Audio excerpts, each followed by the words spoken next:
Okey, Assalamualaikum dan salam sejahtera. Hari ini kita sambung balik tajuk kita 12.6 iaitu subtopik kita yang terakhir, sistem endokrin. Sistem endokrin, kalau boleh awak refer buku tab muka surat 233. Apa yang kita nak belajar dalam sistem endokrin ni? Okey. Okey. Saya baca. Sistem koordinasi badan memerlukan kerjasama. Okey. Sistem koordinasi badan memerlukan kerjasama antara sistem endokrin dan sistem saraf. Jadi kedua-dua sistem terlibat ya, sistem endokrin dan sistem saraf. Sistem endokrin dan sistem saraf.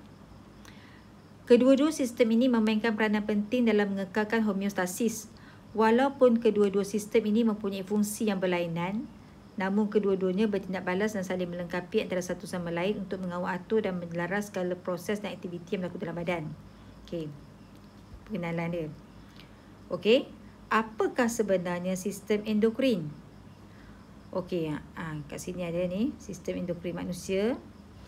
Seperti yang awak tengok dalam buku tab, jadi saya akan ringkaskan apa yang kita nak kena belajar tentang sistem endokrin manusia ni. Okey. Sistem endokrin manusia. Okey. Sistem endokrin. Okey. Kita buat peta macam ni. Sistem endokrin manusia ni. Okey. Kalau refer dalam buku teks, sistem endokrin manusia ni terdiri daripada beberapa kelenjar. Kalau kita tengok dalam buku kan, terdiri daripada kelenjar. Terdiri daripada kelenjar. Terdiri daripada kelenjar. Okey, kelenjar. Kelenjar yang tidak berduktus. Awak boleh tengok perenggan sistem endokrin manusia baris yang kedua. Kelenjar yang tidak berduktus. Kelenjar yang tidak berduktus, okey, awak boleh refer gambar rajah 12.13. Referlah gambar rajah 12.13. Ada berapa kelenjar kat situ? Ada 1, 2, 3, 4, 5, 6. Hypothalamus tu tak masuk kelenjar. Okey, ada 6. Kelenjar pituitary, kelenjar tiroid, kelenjar adrenal, pankreas, ovari dan testis. Okey, kelenjar ini dia akan mengeluarkan hormon. Dia akan mengeluarkan hormon. Hormon inilah yang akan pergi kepada organ sasaran. Pergi dekat organ sasaran. Organ sasaran ni nanti akan menghasilkan gerak balas. Tu cerita dia. Semua maklumat ni ada dalam buku teks. Semua saya ambil kat sini. Okey. Hormon akan pergi kepada organ sasaran. Organ sasaran tu nanti akan melakukan tindak balas yang sesuai lah. Tindak balas apa yang nak berlaku. Okey.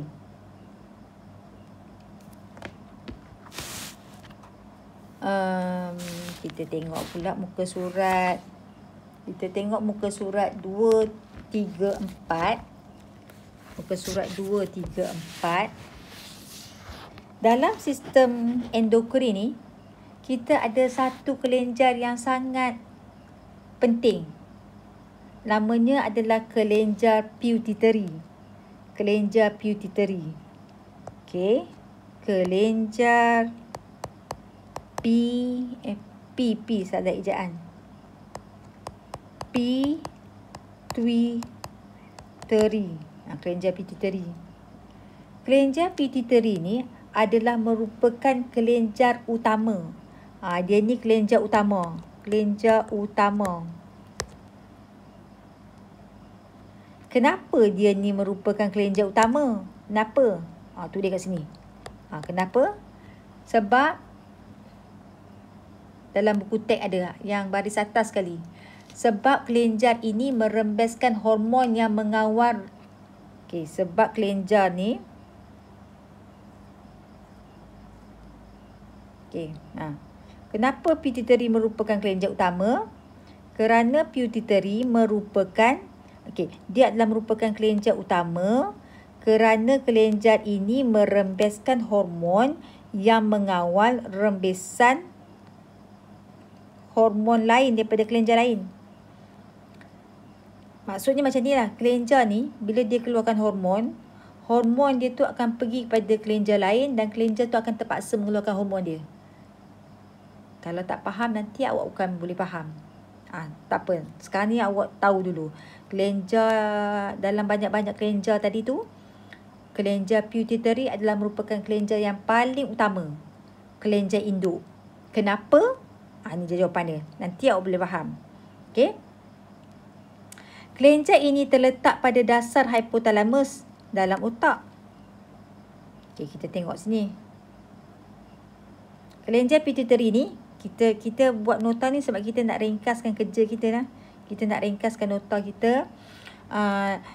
Kenapa dia kelenjar utama, kemudian dia punya lokasi dia. Lokasi. Lokasi dia kat mana? Lokasinya di bawah hypothalamus dalam otak. Kat sini. Ni hypothalamus. Ni hypothalamus. Inilah kelenjar apa ni? Pituitary ni. Okey. Kelenjar pituitary terdiri daripada dua lobus. Lobus ni macam ketulan. Lobus anterior. Anterior tu maksudnya lobus yang duduk di bahagian depan. Dan lobus posterior. Posterior ni dia bahagian belakang ataupun bawah macam itulah. Okey ni. Yang ni anterior, yang ni posterior. Nampak macam ada dua ketul macam itulah. Macam tu. Okey. Dan setiap lobus ni akan merembeskan hormon yang akan mempunyai fungsi tertentu. Kita akan refer jadual 12.4 dengan jadual 12.5 lagi. Okey. Jadi, kita ringkaskan macam ni. Kita tulis kat sini ya. Okey. Kelenjar pituitary ni dia ada apa tadi? Cikgu bagi tahu dia ada dua lobus utama kan? Okey, dua lobus utama. Dia ada dua lobus iaitu anterior dengan lobus posterior. Ada dua lobus. Okey. Lobus anterior, nanti kita nak tengok lobus anterior, kita kena refer gambar rajah 12.4. Okey, 12.4 nanti kita tengok. Yang posterior ni 12.5. Nah, kita akan nak perincikan. Okey. Jelas Okey, kita tengok balik muka surat tadi. Okey, kita tengok fungsi hormon yang dirembeskan oleh lobus posterior. Posterior ni yang bawah lah ataupun belakang. Okey, dia mengeluarkan dua jenis hormon. Pertama, hormon antidiuresis. Hormon antidiuresis ni singkatan dia ADH. Okey. Hormon ADH ni apabila dia dikeluarkan, siapa yang keluarkan ADH? Yang keluarkan ADH semuanya adalah kelenjar pituitary, iaitu bahagian posterior. ADH ni apabila dia dikeluarkan, ADH ni akan terus kepada organ sasaran. Dia akan terus kepada organ sasaran. Organ sasaran dia adalah sekarang tubul ginjal. Ni organ sasaran dia ni. Tubul ginjal ni bila dia dapat signal daripada ADH, tubul ginjal tu tubul tu struktur dalam ginjal yang nanti kita akan belajar bab 13. Senang katanya ADH ni akan pergi kepada ginjal lah. Ginjal ni bila dapat signal daripada ADH, dia akan merangsang penyerapan semula air. Ini pun kita akan belajar bab 13. Tak apa, kalau tak faham, nanti boleh faham. Maksudnya sekarang ni, ADH ni adalah merupakan hormon yang bertindak secara langsung. Ni organ sasaran dia. ADH apabila dia dikeluarkan, ADH ni akan bertindak terus kepada ginjal supaya ginjal ni buat kerja dia. Hormon yang kedua yang kelenjar pituitary ni keluarkan, oksitosin. Oksitosin ni apabila dia dikeluarkan, dia akan pergi kepada organ sasaran dia. Yang ni tertinggal. Minta maaf saya tertinggal. Tak ada tertinggal. Okey. Oksitosin ni dia ada dua. Dia punya organ sasaran dia. Pertama, otot uterus. Otot dalam rahim.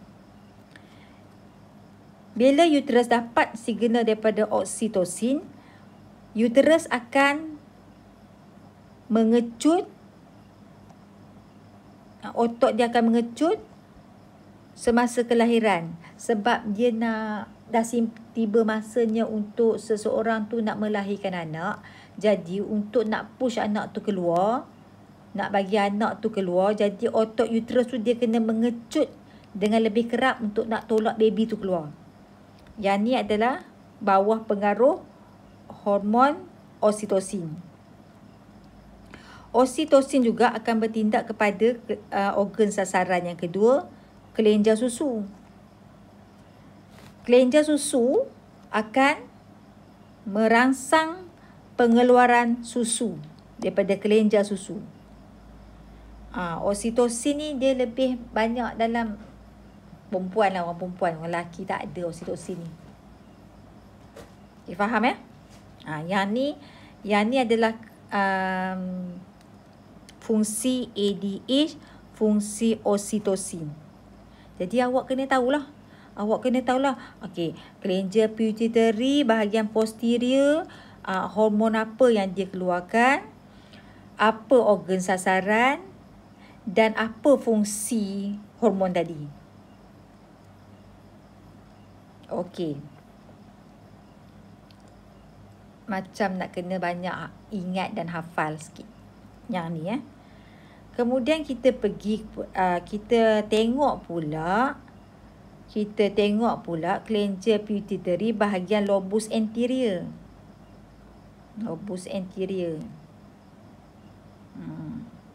Besarkan sikit. Lobus anterior ni. Okey. Bahagian kelenjar pituitary mengeluarkan apa dia? Yang pertama dia keluarkan hormon pelutinin. Pelutinin ni dalam singkatannya kita panggil LH.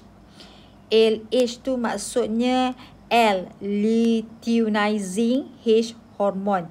Luteinizing hormon. Bahasa Melayu hormon pelutinin.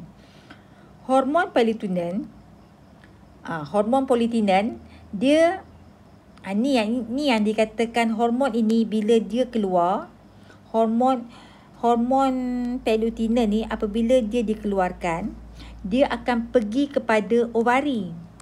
Ovari ni kan kelenjar endokrin tu tak? Dia akan pergi kepada kelenjar ovari dan dia akan rangsang kelenjar ovari ni mengeluarkan hormon dia pula. Jadi pelutinin ni kita istilahkan dia sebagai hormon perangsang. Sekejap lagi kita akan tengok dalam buku teks. Ni dia adalah kategori hormon perangsang. Hormon perangsang. Kenapa nama dia hormon perangsang? Sebab apabila dia dikeluarkan, dihasilkan, dia akan pergi dekat kelenjar ovari. Dan dia suruh pula ovari pula mengeluarkan hormon ovari ni. Jadi ovari ni bila dapat signal daripada LH, dia pula mengeluarkan hormon estrogen dan progesteron.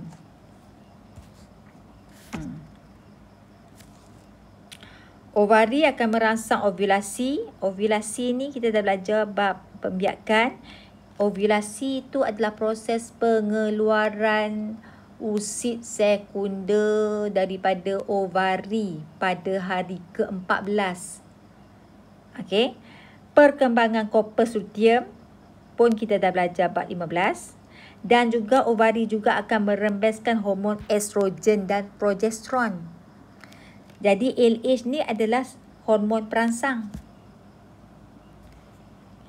LH juga akan bertindak ke atas testis. Maksudnya LH ni dalam perempuan ada, dalam lelaki ada.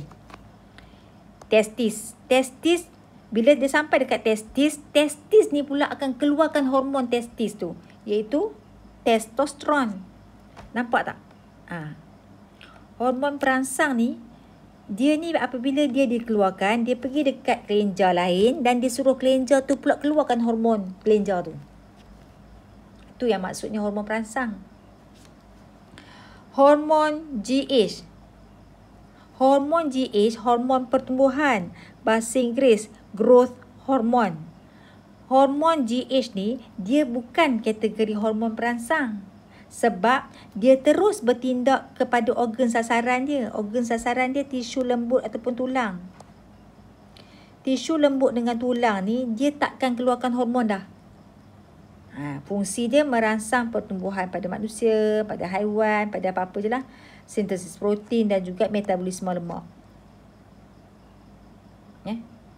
Beza beza yang tadi yang ni ya hormon perangsang, yang ni bukan hormon perangsang. Hormon ACTH, adrenal corticotroph hormone. ACTH ringkasan dia. Dia akan pergi kepada cortex adrenal. Cortex adrenal ni, kalau awak tengok buku teks, ada di atas buah pinggang, atas ginjal. Nanti kita tengok. Dia akan pergi pada cortex adrenal, ACTH ni. Dan dia bila cortex adrenal dapat rangsangan daripada ACTH, cortex adrenal ni pula merembeskan hormon dia. Dia ada hormon dia pula. Hormon aldosteron dengan adrenalina. Nanti kita tengok buku teks. So, dia ni jenis hormon perangsang. Seterusnya, hormon TSH. TSH ni, bahasa Inggeris dia, thyroid stimulating hormone. Bahasa Melayu, perangsang tiroid. TSH ni, dia akan pergi kepada kelenjar tiroid. Kelenjar tiroid ada kat leher kan. Kelenjar tiroid ni pula merembeskan hormon thyroxina. So, dia ni kategori hormon perangsang. Last sekali, hormon perangsang folikel. Bahasa Inggeris FSH, follicle stimulating hormone. Hormon ni apabila dia dikeluarkan, dia pergi kepada dua tempat. Satu, kelenjar ovari. Ovari dia akan merangsang ovari, merangsang perkembangan satu folikel dalam ovari. Kita dah belajar bab 15. Dan FSH juga pergi kepada testis untuk merangsang proses spermatogenesis.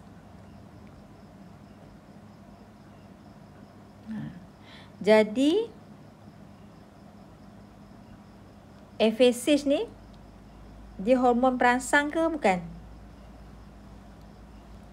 Dia bukan hormon perangsang. Sebab ovari ni tak akan mengeluarkan hormon lagi dah. Ovari ni ada satu folikel akan dirangsangkan supaya berkembang dalam ovari. Jadi kita Kita dah jelas dah. Peranan hormon yang dikeluarkan oleh bahagian lobus kelenjar pituitary. Okay. Hormon yang mengawal atau rembesan kelenjar hormon lain dikenali sebagai hormon perangsang. Macam tadilah hormon perangsang. Ini termasuk hormon perangsang tiroid, TSH, dan hormon ACTH. Tengok ACTH. Apabila ACTH dikeluarkan, dia pergi kepada korteks adrenal. Korteks adrenal saat lagi dia keluarkan pula hormon lain pula. Dia keluarkan hormon. Sekejap lagi kita tengok hormon apa. Ni ACTH. TSH. Mana TSH? TSH pun sama. Apabila TSH dikeluarkan, dia pergi dekat kelenjar tiroid. Dan kelenjar tiroid pula akan keluarkan hormon thyroxina. Yang ni, jenis yang macam ni kita panggil hormon perangsang. Selain daripada hormon perangsang, ada juga hormon yang bertindak secara langsung pada organ sasaran. Termasuklah hormon pertumbuhan. Hormon pertumbuhan mana? GH. Hormon pertumbuhan apabila dia dikeluarkan, dia terus bertindak pada dia punya tisu sasaran dia. Okay. Hormon oksitosin, hormon ADH. Contoh-contoh dia. Contohnya GH. GH bertindak terus pada tulang. GH bertindak terus pada tulang. Okay. Hypothalamus. Okay. Hypothalamus. Apa dia hypothalamus? Hypothalamus ni, dia sebenarnya adalah perantara di antara sistem saraf dengan sistem endokrin. Hypothalamus kan. Ni hypothalamus kan. Boleh tengok sini. Ni hypothalamus ni. Dia ni orang tengah lah. Boleh katakan orang tengah di antara sistem saraf dengan sistem endokrin. Okay, kita tengoklah hypothalamus. Hypothalamus akan merembeskan hormon GnRH, gonadotrophin hormone. Okay, contohnya macam ni.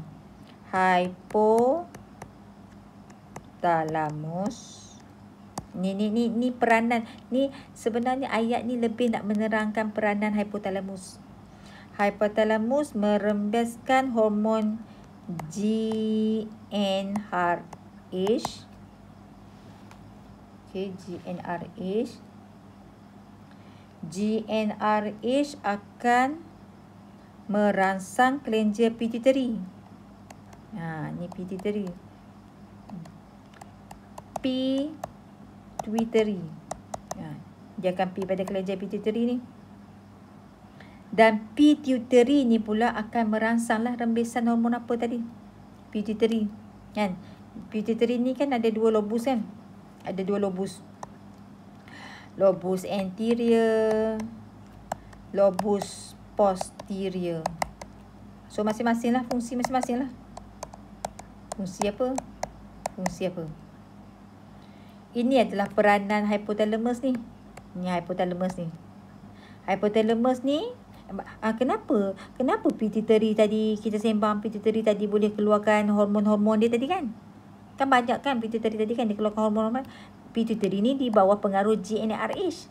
GnRH ni adalah sejenis hormon yang dikeluarkan oleh hypothalamus. Dia ni orang tengah di antara sistem saraf dengan sistem endokrin. Okay. So hypothalamus ni kiranya ketua paling besar lah. Ketua yang paling besar ni dia akan keluarkan hormon GnRH. GnRH tu yang arahkan pituitary pergi dekat kelenjar pituitary, sebab di kalangan sistem endokrin ni kelenjar pituitary ni lah ketua. Okay. Jadi kelenjar pituitary ni pula akan bagilah arahan kepada kelenjar-kelenjar yang di bawah dia. Okey. Kita tengok tadi. Kita tengok sini. Ni hypothalamus ni. Hypothalamus ni bukan, dia tak termasuk dalam sistem endokrin. Yang termasuk dalam sistem endokrin adalah kelenjar pituitary, kelenjar tiroid, ada kat sini ni, dekat leher. Kelenjar adrenal, adrenal ni dia ni, dia duduk dekat sini. Atas buah pinggang ni. Inilah kelenjar adrenal. Pankreas. Pankreas pun sistem endokrin juga. Pankreas, ovari dan testis. So kita ada 1, 2, 3, 4, 5, 6. Yang ni yang awak nak kena tahu lokasi dia kat mana, nama dia dan fungsi dia. Okey. Senang je.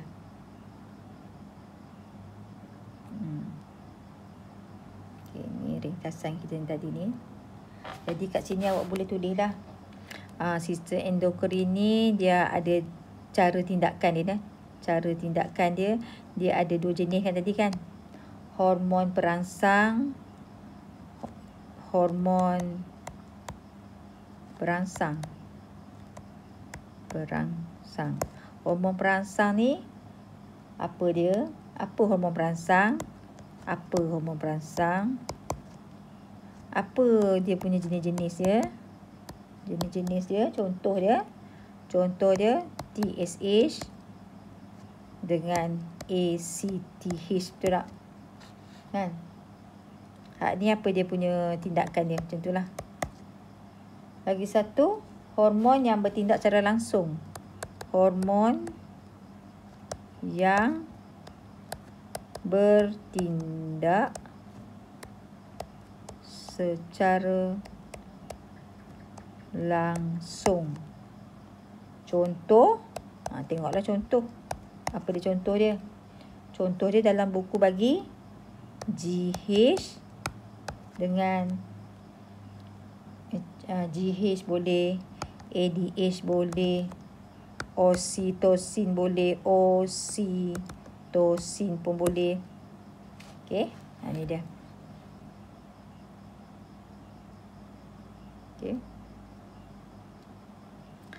Okey, cikgu terlupa nak bagi tahu tadi. Sistem endokrin dia punya maklumat dia dalam bentuk hormon. Dalam bentuk hormon. Kalau sebelum ni kita belajar sistem saraf, maklumat dia keluarkan dalam bentuk impuls saraf. Impuls saraf tu dibawa oleh neuron, betul tak? Tapi kalau sistem endokrin, dia punya maklumat tu dalam bentuk hormon. Jadi hormon tu akan masuk ke dalam darah, darah akan bawa hormon tu pergilah dekat organ sasaran dia. Maksudnya hormon tu dia tahu kat mana dia kena bertindak. Dia sendiri tahu kat mana dia perlu pergi. Bila dia sampai kat tempat tu, apa kerja yang dia perlu buat. Okey. Jelas? Saya harap semua jelas. Okey. Ni pun kita dah tengok dah. Yang ni hormon apa? Yang ni adalah hormon yang dikeluarkan oleh pituitary. Ni kelenjar pituitary ni. Okey. Habislah pituitary. Kita nak tengok kelenjar lain pula. Tadi kita dah bincang tentang pituitary kan. Seterusnya kita nak tengok hormon yang kelenjar endokrin kan ada 5. Ada 5 ke tadi? 1, 2, 3, 4, 5, 6. Ada 6. 6 pituitary kita dah settle dah tadi. Tentang pituitary kita dah bincang tadi. So kita ada baki 5. Kita ada kelenjar adrenal, thyroid, pankreas, testis dan ovari. Sekarang ni kita nak tengok satu-satu supaya kita lebih jelas. Okey, kelenjar adrenal. Kelenjar adrenal. Adrenal ada kat sini ni. Kalau cikgu boleh lukis, dia ada kat sini ya. Dia ada dekat atas kita punya ginjal. Ada sepasang lah. No. Kelenjar adrenal. Kelenjar adrenal dia akan mengeluarkan hormon aldosteron. Kelenjar adrenal ni, dia ni yang akan keluarkan aldosteron. Aldosteron ni dia akan pergi dekat apa ni? Ginjal. Dekat je. Dia punya lokasi dia dekat je. Kat bawah dia je. Organ sasaran dia ginjal. Apa dia akan buat? Meningkatkan penyerapan semula garam di ginjal. Tak faham. Tak apa. Yang ni kita akan belajar bab 13. Bab lepas ni lah. Selain daripada dia mengeluarkan hormon aldosteron ni saya buat awal-awal ni hormon. Dia kan mengeluarkan satu jenis hormon lagi, hormon adrenalina. Ada dua hormon. 1, 2. Hormon adrenalina apabila dia dikeluarkan, organ sasaran dia adalah apa dia? Otot, hati dan jantung. Beza sikit Tadi aldosteron dia punya organ sasaran dia ginjal. Adrenalina organ sasaran dia otot, hati, jantung. Fungsi dia apabila hormon ni sampai dekat organ-organ tadi, meningkatkan aras gula dan asid lemak dalam darah. Gula akan jadi tinggi. Meningkatkan kadar pernafasan dan denyutan jantung. Meningkatkan kadar metabolisme. Kadar metabolisme ni apabila kadar metabolisme meningkat, maksudnya tenaga banyak dihasilkan. Dan mengecutkan salur darah. So ada 3 fungsi. Banyak sikit nak kena tengok. Nak kena baca. Nak kena ingat. Lepas tu Okey. Kelenjar tiroid. Kelenjar tiroid dekat leher. Dia dekat bahagian leher ni. Ni. Dia mengeluarkan hormon thyroxina. Thyroxina ni dia punya organ sasaran dia adalah semua tisu. Semua tisu badan. Fungsi dia untuk meningkatkan kadar metabolisme. Bila kadar metabolisme meningkat, maksudnya penghasilan tenaga banyak lah. Orang tu aktif lah. Meningkatkan suhu badan. Dia akan mengawal proses pertumbuhan dan pembesaran. Maksudnya kalau orang tu kurang hormon thyroxina, mungkin dia terbantut perkembangan dia. Okey. Sikit je yang tu. Pankreas. Pankreas. Yang ni. Yang kita dah pernah jumpa pankreas ni banyak masa kita belajar sistem pencernaan kan. Hormon yang dia keluarkan yang pertama insulin. Insulin ni apabila pankreas keluarkan, insulin ni akan bertindak pergi dekat hati. Ni hati ni. Dia pergi dekat hati. Organ sasaran dia hati, otot dan tisu adipos. Tisu adipos ni tisu lemak. Fungsi insulin, kan orang tu cucuk insulin tu, fungsi dia mengurangkan aras glukosa dalam darah. Mengurangkan, maksudnya kalau glukosa tu, bila glukosa tu tinggi, kita bagi jadi rendah. Dan menggalakkan penukaran glukosa berlebihan kepada glykogen. Glukosa yang lebih akan ditukarkan menjadi glykogen untuk disimpan.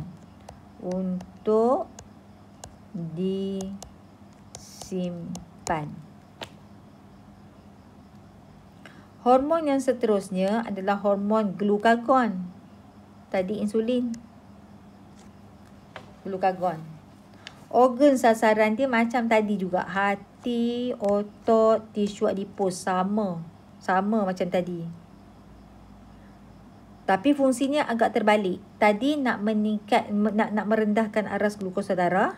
Sekarang ni dia akan meningkatkan aras glukosa darah. Glukosa akan jadi tinggi. Contohnya masa situasi orang tu sedang berpuasa. Bila kita puasa, kita tak cukup glukosa. So, badan kita akan keluarkan glukagon. Glukagon ini akan menukarkan glycogen simpanan kepada glukosa. Sebab itulah glukosa tu tinggi. Yang insulin ni dikeluarkan masa kita banyak ambil makanan. Kita makan dengan banyak. Bila kita makan dengan banyak, glukosa banyak dihasilkan. Glukosa yang banyak tu tak bahayalah untuk badan. Jadi badan akan menukarkan glukosa yang berlebihan menjadi glycogen. Dia macam terbalik.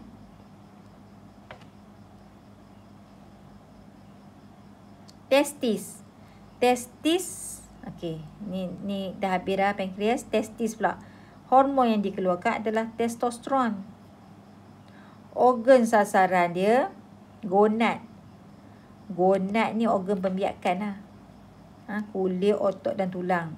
Tapi lebih pada organ pembiakan lah. Fungsi dia merangsang perkembangan ciri-ciri seks sekunder lelaki dan juga proses spermatogenesis. Spermatogenesis ni proses untuk pembentukan sperma kan. Spermatogenesis ini semua berlaku apabila seseorang lelaki itu sudah mencapai akhir balik. So, testis dia dah mula keluarkan hormon testosteron. Testosteron tu akan bertindak kepada dia punya organ pembiakan dia. Organ pembiakan dia akan buat benda ni lah. 1 dan 2. Ovari mengeluarkan hormon estrogen. Dia punya organ sasaran dia juga adalah organ pembiakan gonad. Sistem pembiakan perempuan. Kita dah belajar dah bab 15. Fungsi dia merangsang perkembangan ciri seks sekunder perempuan dan kematangan folikel. Jadi folikel yang terbentuk dalam ovari tu akan berkembang. Dia akan mengawal kematangan folikel. Okay? Dan juga perkembangan ciri seks sekunder. Ciri seks sekunder ni kalau untuk perempuan tu macam pertumbuhan buah dada. Kan? Suara menjadi lebih merdu. Itulah yang dikatakan ciri seks sekunder. Selain daripada estrogen, kita ada 2. Ovari ni dikeluarkan 2. Tadi testis dikeluarkan 1 je kan. 1 lagi progesteron. Organ sasaran dia gonad. Fungsi dia menjadikan dinding uterus lebih tebal untuk penempelan zygot. Merangsang perkembangan dinding uterus dan juga pembentukan plasenta. Plasenta ni uri. Ni ovari.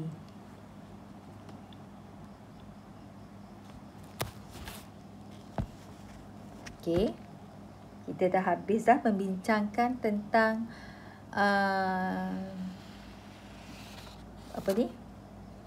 fungsi-fungsi kelenjar endokrin. Okey. Yang tu je lah yang awak kena faham dan hafal. Seterusnya kita nak tengok muka surat 236. Ada satu lagi ni. Penglibatan kedua-dua sistem saraf dan sistem endokrin dalam keadaan cemas.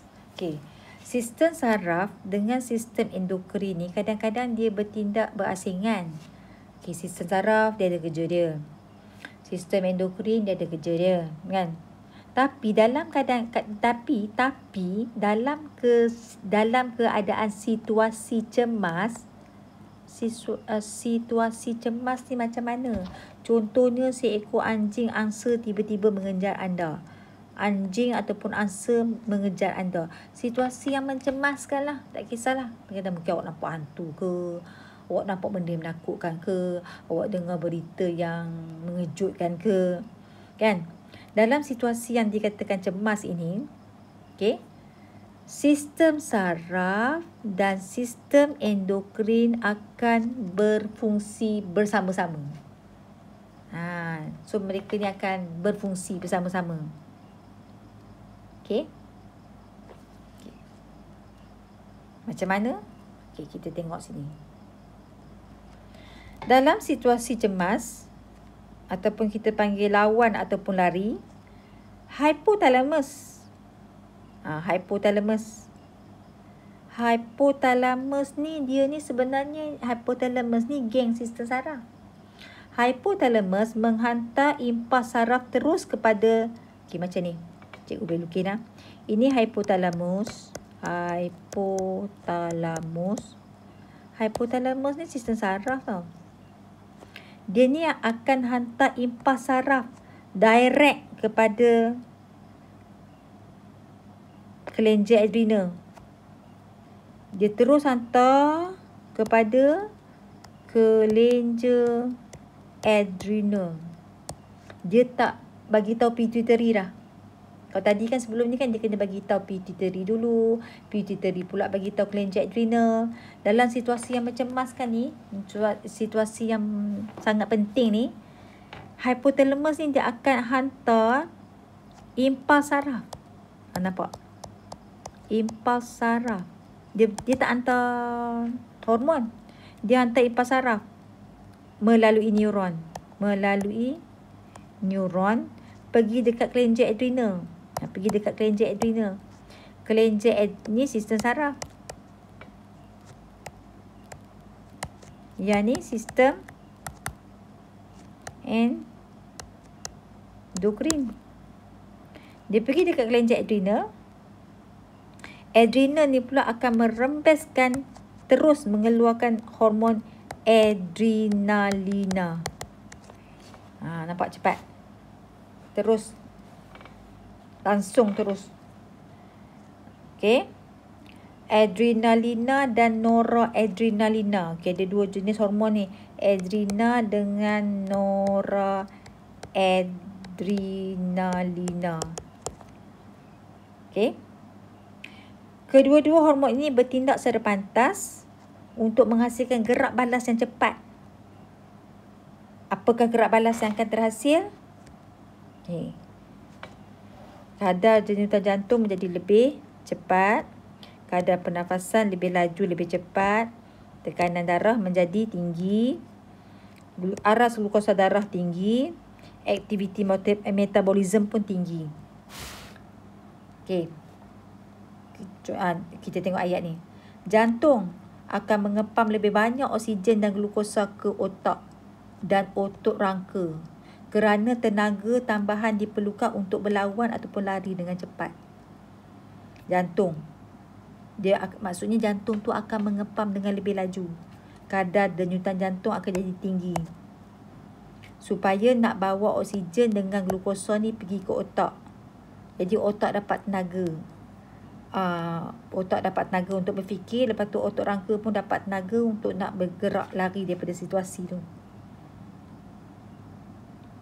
Dalam situasi cemas, kedua-dua sistem endokrin dan sistem saraf bekerjasama untuk menghasilkan gerak balas yang serta-merta bagi menangani keadaan bahaya. Jadi dia ni join together.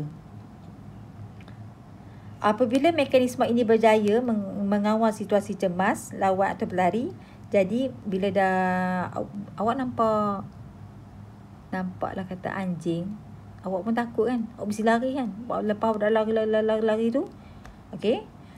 Last sekali badan akan kembali dalam julat normal lah. Keadaan dalam badan kembali kepada julat normal. Jadi tak je lah jadi benda ni lagi dah. Benda ni dah jadi normal lah. Okey, tu. Jadi yang ni awak kena tahulah, ambil tahu. Ambil tahu. Okey.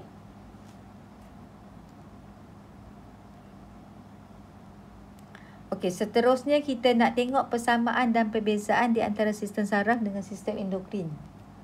Di sini dah diringkaskan untuk kita tengok sama-sama. Persamaan, perbezaan. Persamaan 1, 2, 3. Perbezaan.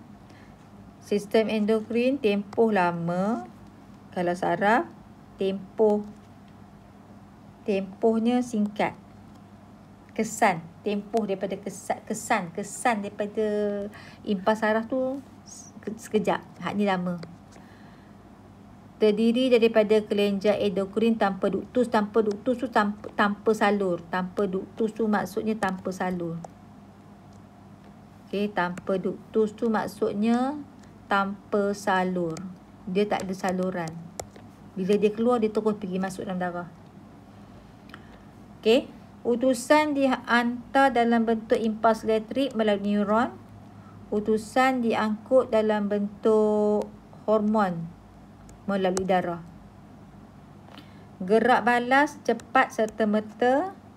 Gerak balas agak lambat tapi lama. Okey. Kesan impuls menghasilkan gerak balas satu organ saja yang terlibat. Tapi untuk sistem ni melibatkan beberapa organ, bukan satu, beberapa organ. Okey, apa lagi? Terdiri daripada kelenjar endokrin, yang ni terdiri daripada rangkaian berjuta-juta neuron. Okey. Persamaan, perbezaan. Okey. Dan yang last sekali terakhir, kita nak tengok isu kesihatan yang berkaitan dengan sistem endokrin manusia. Isu kesihatan, penyakit-penyakit yang berkaitan lah. Okey, ada berapa? 1, 2, 3, 4 penyakit. 4 penyakit ni. Penyakit yang paling popular sekali adalah diabetes mellitus. Diabetes mellitus ni kencing manis. Kencing manis selalu kita sebut kan. Kita dah sebut diabetes. Diabetes ada 2 tau. Kita ada diabetes mellitus, diabetes insipidus. Yang selalunya tu diabetes mellitus lah yang paling common sekali. Pesakit diabetes mellitus tidak menghasilkan insulin. Ataupun kurang menghasilkan insulin. Okey. Ataupun badan dia tak boleh gunakan insulin yang dihasilkan. Dia ada 2 situasi. Mungkin dia tak boleh hasilkan insulin, ataupun mungkin dia boleh hasilkan insulin tapi insulin dia tu tak boleh guna. So apa kesan daripada orang tu? Aras glukosa dalam darah akan jadi tinggi lah. Simptom dia, apa ke tanda-tanda dia?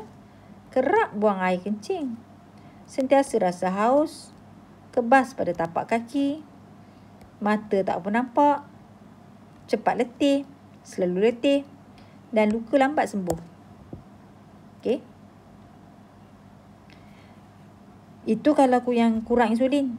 Tapi kalau insulin tu berlebihan pula, sebaliknya rembesan berlebihan insulin. Tadi ni kalau kurang kan. Kalau lebih pun tak boleh juga. Kita panggil hypoglycemia. Kalau insulin banyak sangat. Paras glukosa dalam darah akan jadi sangat rendah. Sangat rendah. Simptom dia, letih juga. Susah nak tidur waktu malam. Fikir macam-macam. Rasa takut. Rasa emosi tak stabil. Maksudnya marah-marah. Tu emosi tak stabil. Mudah pengsan, pitam dan sakit kepala. Yang ramai rakyat Malaysia ni. Penyakit diabetes mellitus ni. Bukanlah penyakit yang pelik lah. Penyakit yang kedua, diabetes insipidus. Dia lain macam sikit ni. Pesakit diabetes insipidus Lobus posterior kelenjar pituitary-nya gagal. Kelenjar pituitary tu, lobus posterior ni gagal merembeskan hormon ADH. Gagal. Bila gagal, kesan dia, pesakit akan sentiasa kencing dengan banyak. Akan kencing banyak. Bila dia kencing banyak, dia cepat rasa haus. Dia rasa kencing banyak. Dia air akan hilang melalui air kencing dia. So, dia akan mengalami dehydration. Penyahidratan. Dehydration. Jadi, badan dia tu macam kurang air. Sentiasa kurang air. Ni pun bahaya juga. Dehydrate. Badan tu, kita tak boleh badan kita terlalu kurang air. Jadi dia kena selalu minum air. Selalu minum air banyak. Okey. Seterusnya penyakit hypothyroidism. Jarang kita dengar ni penyakit apa ni. Orang dewasa akan mengalami hypothyroidism sekiranya rembesan thyroxin tidak mencukupi. Penyakit apa ni? Simptom termasuklah simptom dia kadar denyutan jantung perlahan, sensitif terhadap kesejukan, letih, berat badan yang mudah meningkat. Berat badan dia mudah meningkat. Hypothyroid ni penyakit apa ni ya? Rambut kering, kasar, rambut dia macam tu, bulu kening dia sikit, edema bengkak di sekitar mata ni, kulit kering, kulit kembung. Ni penyakit hypothyroidism. Dan last sekali, hyperthyroidism. Yang ni hypo. Ni hypo. Hypothyroidism. Rembesan hormon thyroxin tak cukup. Thyroxin rendah. Thyroxin rendah. Dia hypo. Satu lagi hyper. Lawan hyper.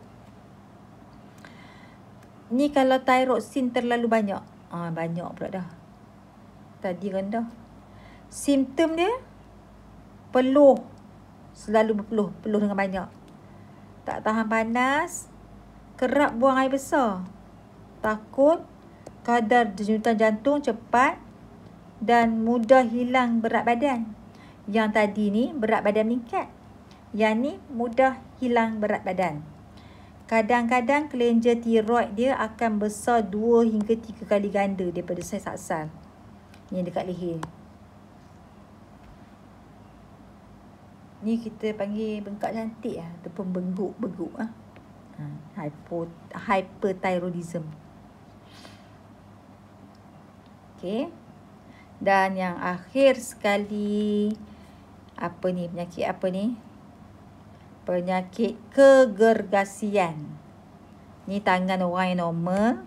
Ni tangan orang yang besar sangat badan dia, pelik daripada orang lain. Rembesan hormon GH yang berlebih-lebihan sewaktu dia kanak-kanak menyebabkan kegergasian. Okey. Pemanjangan tulang yang tidak normal. Membesar sehingga menjadi sangat tinggi. Dia jadi macam giant. Ada kan? Kita biasa tengok kan? Dalam TV ada. Ni orang ni. Gergasi ni besar sangat ni. Lawan dia, kekerdelan. Ada juga macam ni. Kekurangan hormon GH. Ini kurang pula hormon GH semasa peringkat pembesaran, masa peringkat kanak-kanak lah. Ini menyebabkan kekerdelan. Organ gagal berkembang dan nisbah bahagian badan kekal seperti kanak-kanak. So, kita ni kategori normal sebab hormon pertumbuhan kita dikeluarkan dengan kuantiti yang sepatutnya. Jadi kita patut bersyukur kita tak adalah mengalami kegergasian dan juga kekerdilan. Okey, dengan ni kita dah habis tajuk ataupun bab 12. Okey, sekian.